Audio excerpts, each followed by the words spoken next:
Hello everyone, and welcome to what I intend to be a series of minimum battles runs in Pokemon Gold, Silver, and maybe even Crystal later on. Today, we'll be seeing if Cyndaquil can beat the entire game on minimum battles. So, for a little clarification of the rules for this challenge and what that really means, in battle, we can only use Cyndaquil. We can catch other Pokemon to use HMs, but we cannot use them in battle. No items in battle, only held items and items outside of battle are allowed. And no daycare since it defeats the whole point of the run, since we could just walk around until we're level 100. Finally, we cannot battle any optional trainers or wild Pokemon to gain experience. If a battle can be skipped and still progress the story, then we must skip it. Finally, no cheats or exploits. We'll be doing this run with max DVs, that way we have the best possible Cyndaquil to accurately see whether it can complete the run. Cyndaquil is probably the most popular starter of these games, which is why I've decided to start with it for the first run. But Cyndaquil doesn't have fantastic stats by any means. It has okay speed and attacking stats for a first form Pokemon, but its health and defense stats are quite low, meaning we won't be able to take many hits. It also has a pretty shallow move pool, really only learning normal and fire type attacks by level up, and not getting many other options via TM. With that all said, let's see how Cyndaquil fares. So we start the game, name our character and pick Cyndaquil as our starter. It doesn't have max DVs yet, since those won't kick in until after we level up after the first rival battle.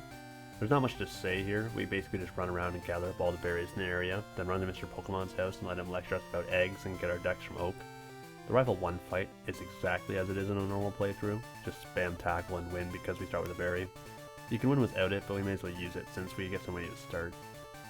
As we make our way towards Violet City and fight the youngster, we spam tackle for the win, and then make sure to grab the bitter berry before Violet City, as they're pretty rare and getting confused can become a pretty major issue later on in the game. The first real fight is against the first trainer in Falkner's gym.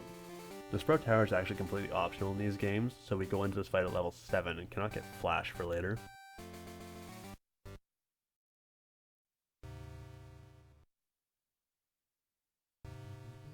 I do use save states in these runs, but only for convenience purposes. When you have to reset a bunch of times for a single fight, being able to cut out the save and quit time and talking to the trainer again saves a lot of time. They're also pretty useful because Gen 2 spinners are insane when you're playing at 10x speed, which is what I'm doing here. We basically try to set up 4 smoke screens and then 2 leers and tackle down the Spearow. It's at this point I remember I have berries, so I equip one for the extra 10 HP, which makes a massive difference. We get through pretty quickly once we do this, and on to the next trainer with 2 Pidgey. Learning from my mistakes, I equip another berry and win this battle first try, although we can lose to crits. Falkner's the first major battle of the game, and oh boy, he's bad. Pidgey loves to spam Mud Slap since it's super effective on Cyndaquil, and it's a guaranteed to lower our accuracy. So this basically becomes a battle of trying to lower its accuracy with Smokescreen and hoping it doesn't lower ours. Then we can use a couple leers and hopefully tackle it down before we lose too much HP. You can see we get to Pidgeotto occasionally, but even when we do, our accuracy is usually low, so we can't set up smoke screens against it consistently, and it only uses Gust, which does a lot of damage. When combined with Pidgey's damage from earlier, it's not an easy fight. Even 1 or 2 Mud Slaps is enough to completely ruin our luck against Pidgeotto. Eventually I get a run to Pidgeotto where we haven't been hit once. Even with this insanely good Pidgey, we can see that Pidgeotto could have easily beat us. We needed it to miss at least a few times to have any hope of winning, and this took about 25 minutes of real-time attempts. Now that we have that insanely hard battle behind us, the game opens up a bit. We can head south towards Union Cave, where the first battle unlocks South Ember, a decent fire-type move which would have been great to have before Falkner, but whatever. We pick up the old rod from inside the Poke Center, since we'll need a water type for Surf eventually. Inside Union Cave we catch a Sandshrew and pick up a few items. I'm allowing catching HM users for obvious reasons, since we need HMs to complete the game, and I don't want to waste one of the precious 4 move slots we have with moves like Cut. Plus, the spirit of minimum battles lies in being underleveled and forcing more creative strategies to overcome that. Catching a Pokemon doesn't give us XP, and we won't be using it in battle, so I see no issue. We'll see this later as well with Pokemon like Red Gyarados or the Electrodes in the Rocket Hideout that you have to fight. Since you can't run away, we'll catch them to progress the story without gaining XP for that mandatory fight. There's only 2 minimum battles here, the Hiker with 3 Geodudes where we spam Ember, and a Fire Breather with a Vulpix. We pick up the TM for Swift just so we have a slightly better normal type move for Rival 2 and for the Vulpix. Once we're in Azalea, the game plan is pretty straightforward. Bully the Rockets and Slowpoke well for XP, and then head to Bugsy where we, unsurprisingly, will probably destroy them with Ember for an easy victory. Rival 2 however is a fair bit harder. For Ghastly we spam Ember and hope we don't get paralyzed or put to sleep. And then we go to the tried and true smokescreen strats for Crocodile and hope for some misses. And we actually get very lucky and take it out first try with Swift and Leer. Zubat doesn't attack us and goes down to 2 embers. It's obvious how this battle can be bad if we didn't get lucky with Water Gun missing, but it's nowhere near as bad as Falkner was. A few attempts should be fine. Going through Elix Forest, we pick up a few loose items and Headbutt, which will immediately replace Swift as an even better normal move, which can also cause flinching. We then go to Goldenrod to do a couple errands, picking up the radio card and bike, as well as clearing out a couple trainers in the underground, which we would need to fight later to access the radio director during the rocket takeover part of the story. But the EXP is far more useful to us now than it will be then. We also head north for some more XP and gather the Quick Claw and the TM for Diggin National Park. Now we go to Whitney's gym. Whitney is widely regarded as one of the hardest gym leaders in the series, for where she is in the story. We teach Headbutt over Swift and get right to it.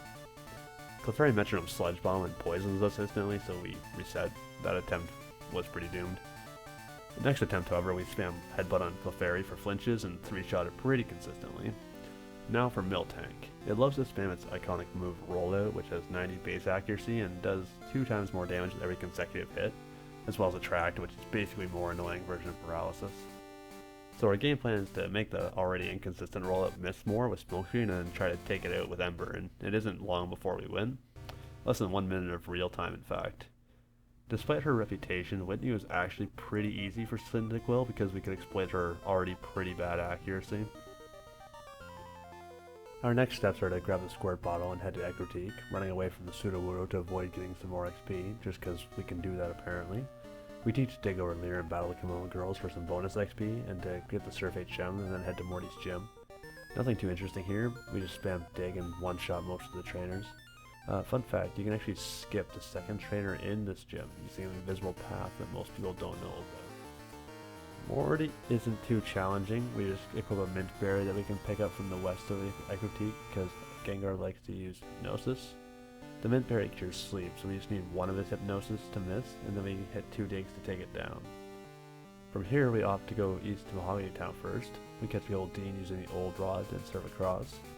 Mount Mortar's pitch black in Gen 2, so this is a better place since we can't get Flash. We now head up to the Lake of Rage, where if you have Serve, you can actually skip every battle here and go straight to the Red Gyarados. We pick up another Bitterberry here, then go catch Gyarados and talk to Lance to start the Hideout section of the game. We catch Gyarados since we can't run from it, this way we don't get extra XP from defeating it. There's a bunch of mandatory battles against the Rockets here, but none of them are overly challenging. I'm showing this section at 6x speed, and I'm playing the game at 10x speed, meaning that every second of footage here is 1 minute of in-game time. And that's after cutting out some resets I had to do because I forgot to save. At the end, we battle the Rocket Admin, then are tasked with defeating the Valshort and the Generator. That's before we catch these mandatory Electrodes, so we don't get more XP, and Lance gives us the World HM. We now head west of Ecruteak towards Olivine, where there's 0 mandatory battles. There's a potential soft lock if we went this way before beating Morty and getting Surf, since we would need to battle a trainer here to head back to Ecruteak, and we can't fly until we beat Chuck, which requires Surf. That's why we didn't go to the lighthouse earlier for more XP before Morty. At this point I realized I didn't catch a Pidgey earlier, so I went and caught a Farfetch'd and a patch of grass, so we could fly back from Sandwood later. We grab Strength and head to Lighthouse, where there's a few mandatory battles, which are all pretty easy. Jasmine sends us to Sandwood to get a secret potion, and then we head to Chuck's gym. Chuck's gym can be pretty hard. We start by having to battle 2 trainers back to back with Hitmonlee and Hitmonchan. We get lucky and flinch to Hitmonlee, but it can do some serious damage to us with double kick and a jump kick. If we got a burn with Flame Wheel, it would have been fine too, but we needed a little luck. We then battle the rest of the trainers here, all of which can beat us since they have pretty strong Pokemon with decent movesets, and go to Chuck. Chuck is inconsistent. Primeape likes to use Leer to lower our defense, which isn't horrible since Poliwrath will one-shot with Surf either way, but we can take down Primeape pretty consistently with 3 headbutts, and it's back to the old reliable smokescreen strats for Poliwrath. Poliwrath loves spamming Dynamic Punch over Surf for some reason, so it's already pretty bad accuracy is good for us. If we can set up smokescreens on it and then get some flinches or crits with Headbutt, we can win. It can be trolly since Chuck sometimes uses Hypnosis, and Dynamic Punch can confuse us.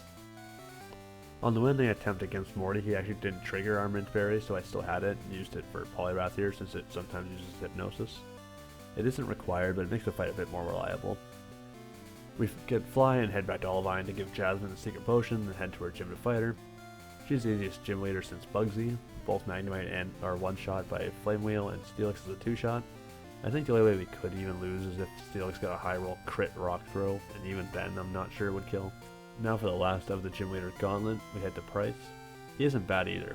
Steel goes down to 2 headbutts, Dugong takes a few Flame Wheels or headbutts, and loves to use Rest to annoy me, but it doesn't really attack much. Then Piloswine is a 2-shot with Flame Wheel. He freezes us, but we're a fire type, so it's a first try victory. Now we go on to the famously slow part of Gold, Silver, and Crystal, the Radio Tower Takeover. There's a ton of mandatory fights against the Rockets, none of which are hard, just tedious and time consuming. We defeat the Fake Director, then head into the Underground where we fight our rival, which takes a couple attempts because of flinch luck, but isn't too bad. We fight more Rockets in the Underground, then we make a quick pit stop in the department store to grab the TM for return. It's available on Sundays when you have a Pokemon with max friendship, and we started the game on a Sunday just by spamming through A at the start of the game accidentally, so it worked out. Finally, we clear more Rockets, and then onto the Rocket admins at the top of the tower. The first one can be Trolley since Arbok loves to use Glare, but we just need a bit of luck. The last fight is against the Houndoom admin, who isn't hard either. Dig takes it out pretty easily. This whole section takes longer in real time than the last section where we fought 3 gym leaders. If that gives you any indication of just how unnecessarily long this section of the game is for all these trainers that have under-leveled Pokemon. Now that we've got that slow part of the game out of the way, we can head to Blackthorn, making sure to grab the hidden elixir east of Mahogany Town and heading through the ice path where we grab the TM for Waterfall. We can then head south of Blackthorn first to pick up some free items, including a Paralysis Cure Berry and an Elixir, which will be useful for later. Inside the gym, we teach Return over Headbutt since it's a better normal type move. It can't flinch, but we need the damage since Return can potentially one-shot these Dratini who love Thunder Wave, which is why we got the second Paralysis Cure Berry, even though I did forget to equip it for the Dratini fight. The Seadra are 3 shots, so we need a little bit of luck, and the Dragonair are 2 shots with Return. For Claire, we remember the Paralysis Cure Berry and make a quick save since we'll probably be resetting here a fair bit. The first Dragonair will always lead off with Thunder Wave, eating our berry but allowing us to 2-shot it with Return since we have speed, and then it's on to Kingdra, who 1-shots us with Surf. This section involves more Smoke Luck, unsurprisingly, needing Kingdra to miss us with enough Surf so that we can return it down, which is a 4-shot. And she does use a Hyper Potion sometimes, so it's a 6 or 7-shot, so we need pretty good luck for this to work. I swear, this Kingdra has insane accuracy for some reason. It should be missing the first Surf 25% of the time, but it just keeps hitting and hitting. I feel like it missed maybe 10% of the time at best. It takes about 5 minutes of real-time attempts at 10x speed before we get a run where she actually does miss enough times that we can take her out and move on to the last 2 Dragonair, which are both 2-shot by Return, but they do paralyze us again, meaning that we could still have lost if we got unlucky with Paralysis luck. We learn Flamethrower here, which is good for later, since it's a really strong Fire-type move, and we do beat Claire. Now we go into the Dragon's Den because Claire said so, I guess, and pick up the 8th Gym Badge and a hidden Max Elixir before heading back to New Bark Town to go towards the Pokemon League. At this point in the run, we go and do a few errands. We go and grab 3 rare candies that are in Johto and aren't locked behind optional trainers. In hindsight, there's actually 2 more rare candies I could have gotten, but forgot about.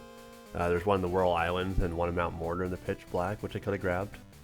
Which is pretty funny because I actually walked within about 4 steps of the 1 rare candy in Mount Mortar, since I did go above the waterfall here in the Pitch Black to grab TM40 for later. We also grabbed an elixir in Union Cave for backup, since once we're in the Elite Four we need as many elixirs as possible since we can't restore PP any other way. We go into Kanto and fight a few mandatory battles before Victory Road, and then our rival as the last fight before the Elite Four. They take 2 attempts because I wasn't at full HP, but we take them down very easily with Return and Flamethrower. And now for the Elite Four. We stock up on Hyper Potions and Full Heals to heal between battles and head right into it.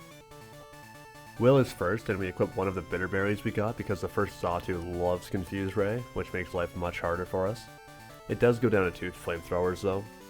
Next is Slowbro, who resists our Flamethrowers and uses Curse to reduce our return damage, as well as using Psychic, which does a lot of damage to us. It turns out just spamming Return is the best method for Slowbro, and hoping it uses more Amnesias and Curses than Psychics. I get through Slowbro a couple times, but the following Xatu has Quick Attack, which finishes us. So at this point I pop the 3 rare candies we got for a little more HP and damage output, and we actually win first try now since Slowbro doesn't do a lot of damage to us on this attempt. For Koga there isn't much to say. We spam Flamethrower and one-shot most of his team except for the Muck and Crobat. Both of them like to use evasion tactics so we can potentially miss, and Toxic could be annoying if it used it. We do have a Poison Cure Berry we could equip to stop that, but we win first try, so we really aren't too worried about it. Now on to Bruno. Originally when I did this run, Bruno was a nightmare. All his Pokemon have strong fighting type moves and take multiple attacks to defeat, so we really needed fantastic luck to get through him, but eventually I thought of a more interesting strat. TM40, which we got by blindly wandering around Mount Mortar without Flash, contains the move Defense Curl, which raises our defense by 1 stage. Bruno leads off with Hitmontop, whose only attacking move is Dig, a move which we also know, and since we outspeed, we can use Defense Curl, and then when Hitmontop uses Dig, we can use Dig next turn and he'll miss his Dig. Hitmontop will then use Protect to stop our Dig from hitting it. We can repeat this process until we have +6 defense and full HP, which drastically reduces the damage we take from every other one of Bruno's Pokemon. We actually teach Defense Curl over Return because we need Dig for the strat to work. Flamethrower is easily our best move, and we need Smokescreen because Lance is probably going to be terrible. So it seems like we're going to be in a bad spot for Lance without Return, but we do need this for Bruno, so let's give it a try. Once we set up first Hitmontop, we can finish it off, and then it's on to Onix. Onix is fine unless it uses Sandstorm, which does set damage every turn, and will chip away at us until we eventually faint. You'll see Machamp's Rock Slide does next to no damage, but Sandstorm does about 16 damage each turn, which is pretty serious. We get a burn on Hitmonlee, which probably saved the run since Double Kick combined with Hitmonchan's Mach Punch probably would have finished us. But we managed to get through Bruno first try with what I would argue is not great luck. On to Karen, where we heal up and equip our other Bitter Berry since Umbreon loves to use Confuse Ray and also likes Sand Attack, making this battle more of a game of luck than a real battle. We take it down with 3 Flamethrowers and hope Sand Attack fails at least one time so we don't miss a bunch later. Gengar's her next Pokemon and ends most attempts. Curse is an instant loss since we can't defeat her remaining Pokemon in 4 turns, and Lick can paralyze us, so we needed to either use Lick and not paralyze, or for her to use Spite. I think it also has Destiny Bond, but I've never in my life seen her use it. If we do get through Gengar, then we have Murkrow, who's a 2-shot with Flamethrower, but if our accuracy is lowered, we can miss enough for it or the following Houndoom to finish us off. Houndoom is taken out by 2 Digs, and then Vileplume's a 1-shot with Flamethrower, so we'll get to Lance after not too long. We use our Max Elixir and then teach our secret weapon, TM04, Rollout. There's a well-known interaction in Gold Silver Crystal where if you use Defense Curl before Rollout, it doubles Rollout's power, which then doubles every consecutive turn to up to turn 5 if you don't miss. This means that turn 1 Rollout has 60 base power, and on turn 5 it has 960 base power. Since all of Lance's Pokemon are part Flying type, this is a pretty good move for us, and the reason we weren't too afraid of getting Return earlier. For Lance, we need some luck. Gyarados will always set up Rain Dance turn 1 and will almost one-shot us with Surf, and we need at least half HP for the later Pokemon. So basically the strategy comes down to set up 2 Smokescreens on Gyarados, use Defense Curl, then Rollout. If we get hit, we reset. If my math is right, it should be about a 6.4% chance to get through Gyarados with full HP, since Rollout 2 shots and we outspeed. On to Aerodactyl, where we need one of 2 things to happen. Either we get a Quick Claw Pop to go first, 20% chance, or a Rock Slide miss, which is a 10% chance. We also need our Rollout to not miss, which is another 10% chance. We then need to hit the next 2 Rollouts on the Dragonites to one-shot them and to get to Charizard. Charizard's 4 times weak to Rollout, so it's almost a guaranteed one-shot, but it can survive with 1 HP sometimes. Then it's either a 1 or 2 shot on the last Dragonite, depending if Charizard died in 1 hit or not. Dragonite will use Outrage, doing about half HP, which is why we need full health after Gyarados. So overall, we need good luck, but not outrageous by any means. I actually did this fight 3 times because I forgot to record it the first time, lost the footage after the second time, and then finally got it the third time. I did these 3 successful attempts in about 10 minutes, so Lance is actually not that bad. And with that, we've beaten the game on minimum battles with Cyndaquil, but there's a whole post-game yet. The post-game for Gold Silver Crystal is pretty straightforward and mostly underwhelming. The trainers are weaker than the ones you face in Elite Four, but they can still pose a challenge, mainly blue and then obviously red. We do a quick date change here to get the Hardstone from one of the weak siblings on Thursday, which boosts our rock type attacks by 10%, which would be good for rollout. We take the boat to Kanto, where we'll rapid fire through most of the gym leaders. Surge, spam flamethrower or rollout, doesn't matter. Use a paralysis cube ready for Raichu and it'll be fine. Sabrina, spam rollout. Don't get trolled by confusion or barrier and it'll be fine. Do the power plant subquest. For Blaine, use rollout, easy. For Erica, use flamethrower, easy. And now for the hard fights. Brock, Misty, and then Blue. For Misty, I had a really hard time, and in retrospect I could have made it much more consistent, and I'll mention how in a bit. Basically, we set up Smoke on Golduck and then Defense Curl and Rollout to victory. The problem is Starmie, who one-shots with Surf. So we need to have our 5th rollout hit it, but Golduck takes 3 rollouts, Quagsire takes 2, or 1 with the crit, and then Lapras takes 1, so we need some good luck with either a crit on both Golduck or Quagsire, or for Starmie to randomly use Confuse Ray, which is what eventually happened. It's not a horrible fight, but about Lance levels of annoying. Now we go on to the other hard gym leader, Brock. Brock has rock types which resist Rollout and Flamethrower, and he has Omastar and Kabutops which both 4 times resist both attacks. Brock took me about 10 minutes of attempts real time, and just like Misty, there's a way to make him better that I didn't realize until later. The basic strategy I used was Flamethrower down Graveler and Rhyhorn, which are both ranged for one-shots, and then set up Smoke against Omastar. He can waste time with Spike Cannon and Protect instead of using Surf, so we can get Smoke up and then Defense Curl and Rollout. 3 rollouts takes down Omastar, the 4th takes out Onix, and the 5th should take out Kabutops as long as we don't miss or get a bad range somewhere. In the final attempt I actually crit and 2-shot Omastar, which makes Onix a 2-shot instead, which really doesn't matter. Now we go on to Blue. We pick up a couple rare candies and then go fight them.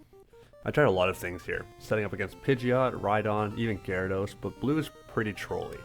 Pidgeot knows Mirror Move, so it likes to set up Smoke against us and use Defense Curls. Rhydon knows Sandstorm, which sucks, and loves Earthquake, and Gyarados spams Hydro Pump, which kills us. Occasionally I'd get through to Alakazam, but it outspeeds and Psychic kills.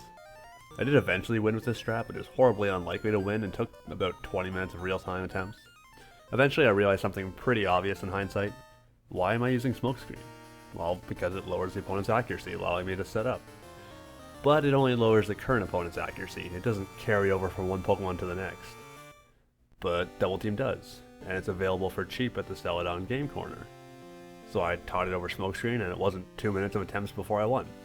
Just set up 6 double teams versus Pidgeot, and then Defense Curl and Rollout for the win. It still requires some missed luck, but it's immensely more consistent than Smokescreen was. This is also the strat which would have made Misty and Brock much easier, since we could get double teamed the second we're off the boat in Kanto. I went back and used the same strat for Misty and Brock, but with double team instead of Smokescreen, and it only took 4 minutes of real time to beat both Misty and Brock combined. At least now I know this for future runs, which should help. So now that we've beaten all the Kanto gym leaders, it's time for the hardest challenge in the game, Pokemon Champion Red. We head down to Professor Oak to show him our impressive badge collection to gain access to Mount Silver, then head there and... You can see the visible confusion here. Maybe I loaded a save from before Blue? I try and check badges, but the game doesn't show Kanto badges, so I talk to Oak again, then fly back to make sure that I actually did fight Blue. Yep, I fought him. It's at this point that I decided to look through the map and realize I can't fly to Fuchsia City. I never went down there and fought Janine. The most easy and underleveled gym leader in all of Kanto, and I forgot her. I didn't think you could even fight Blue without the other 7 Kanto badges. So even Blue forgot to check if I had her badge. That's how forgettable of a gym leader she is. Anyway, I grind her team into the dirt and then go talk to Oak again and head to Mount Silver to get the last rare candy.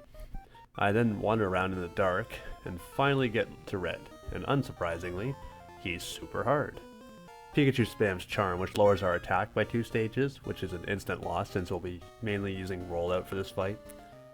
The Pikachu also seems to have ungodly accuracy with Thunder, even through double teams, and it feels like it paralyzes way more than 10% of the time, resulting in another way that we can reset. He'll also use full restores on Pikachu, which messes with our rollout timing.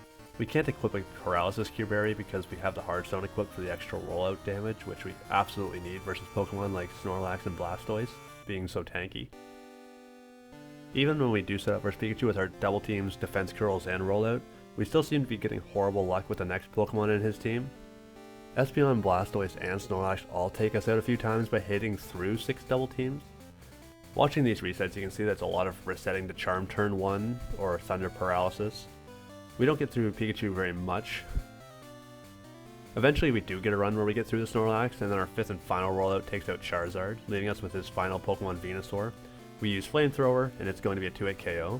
Venusaur takes in Sunlight for Solar Beam, and we win.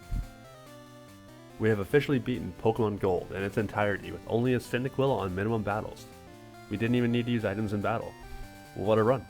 It wasn't consistent by any means. It required a fair bit of luck, but honestly, besides Falkner, none of the battles took too long, even when we had to grind for missed luck. The only really bad one was Red, who took about 20 minutes of real-time attempts with Double Team, but he's expected to be hard. He's designed to be the hardest trainer in the game. So really, besides Falkner being insanely grindy and Red being the challenge he was designed to be, the run is actually very reasonable to do. I'll likely do more of these Gold Silver Crystal minimum battles runs, so stay tuned for more to come. Ring the bell, like, subscribe, leave a comment on what Pokemon you'd like to see attempt this challenge or something I can improve upon in my runs, and I'll see you next time.